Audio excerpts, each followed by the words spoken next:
இந்த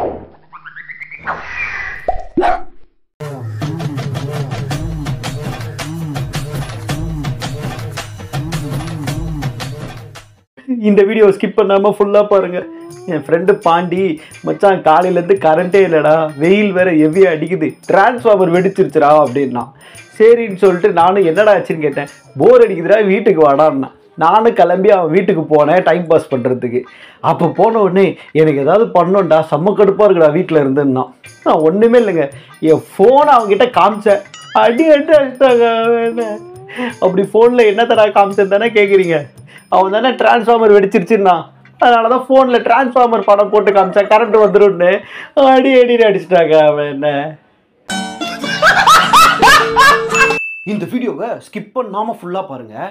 என் ஃப்ரெண்டு தனசேகர் முந்தா நேற்று ரோட்டில் நடந்து போயிட்டே இருந்தானா, அவனை நாய் கடிச்சிச்சு. சரின்னு கடிச்ச கையோடு அவனை ஹாஸ்பிட்டலுக்கு எடுத்துகிட்டு போயிட்டு டாக்டர்கிட்ட காமிச்சோம். டாக்டரு, தம்பி உனக்கு ரொம்ப பலமாக நாய் கடிச்சிருக்கு, உனக்கு 16 ஊசி போடணும், நீ நான்வெஜ்ஜை எடுக்கக்கூடாது, இது எல்லாத்தையும் மீறினா நீ நாயாக மாறிடுவ அப்படின்னு சொல்லிட்டாரு.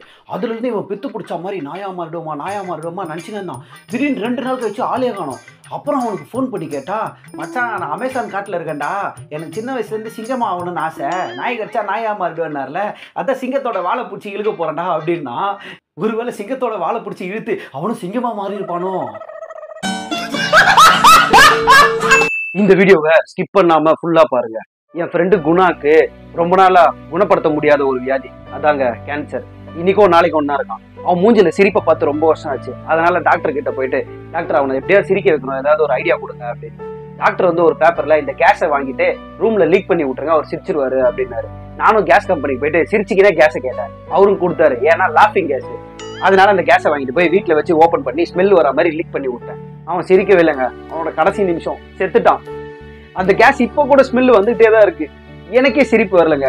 எவ்வளோ போலி டாக்டர் இந்த உலகத்துல இருக்காங்க, அந்த மாதிரி இவனும் ஒரு போலி டாக்டர் ஆயிட்டான். கடைசி வரைக்கும் என் ஃப்ரெண்டு மூஞ்சில ஒரு சிரிப்பை கூட பார்க்க முடியாம போச்சுங்க. என்னங்க ஆண்டி, ஊதுவத்தி கொளுத்தணுமா? என் ஃப்ரெண்டோட மரணம்.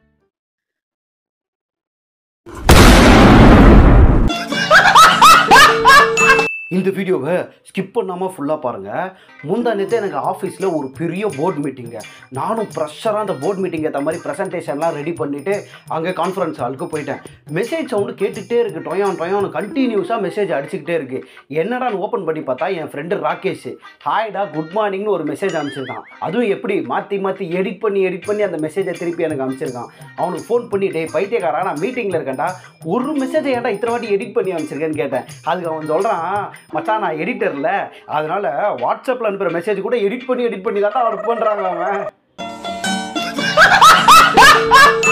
இந்த வீடியோவை ஸ்கிப் பண்ணாமல் ஃபுல்லாக பாருங்கள். என் ஃப்ரெண்டு நந்தகுமாருக்கு முந்தா நேற்று ஆக்சிடென்ட் ஆச்சுங்க. எங்கன்னா மவுண்ட் ரோட்டில். அவன் நடு ரோட்லேருந்து எனக்கு ஃபோன் பண்ணுறான், மச்சான் கை கால்லாம் அடிபட்டுருக்குடா, என்னால் பேசக்கூட முடியலடா, ஏஞ்சிக்க முடியலடா, அக்கம் பக்கத்தில் யார் மேலடா வந்து ஹெல்ப் பண்ணுறான்னா. ஒரு ஃப்ரெண்டாக நம்ம என்ன பண்ணணும், கூப்பிட்ட உடனே போனோமா இல்லையா? அதனால் நானும் அந்த ஃப்ரெண்ட்ஷிப்புக்கு மரியாதை கொடுத்து, மச்சான் நான் வரேன்டா, நீ வந்து என்னை பிக் பண்ணிட்டு போடா, என்கிட்ட பைக் இல்லைன்னு. 2 நாள் ஆச்சுங்க, இன்னும் எனக்கு அவன் ஃபோன் பண்ணவே இல்லை. நீங்களே சொல்லுங்கள், இதெல்லாம் நியாயமா?